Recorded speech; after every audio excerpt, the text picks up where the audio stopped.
Yo, this is me, Joey again. Samahan niyo ako sa journey ko. Ipapakita ko sa inyo yung mga mabubuting bagay na nangyayari sa akin despite of my CKD. Ito nga pala yung dalawang box na binigay sa atin. Thank you.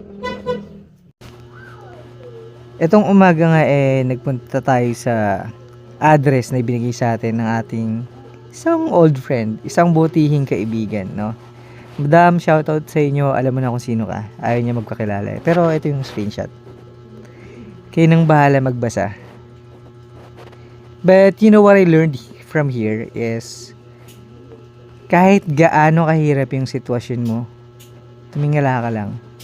Tumingin ka sa malayo. Magpunas ng luha. Tapos laban ulit. Bakit ka mo? Alam ko na maraming mata ang nakatingin sa akin na nanonood na magkamali ako, na manghina ako. Pero mas marami pala ang mga matang nakaabang na sumakses ako at napapatunayan ko yun araw-araw. Alam mo yun, yung mga lumang kaibigan, lumang kaklase, ramdam na ramdam ko yung suporta nyo lahat kayo. Kilala nyo na kung sino kayo.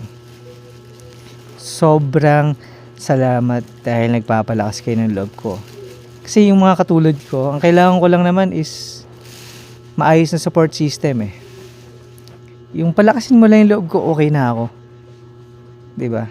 Pero ito, lumalaban pa rin tayo, guys. Sana sumakses, 'di ba? Thank you.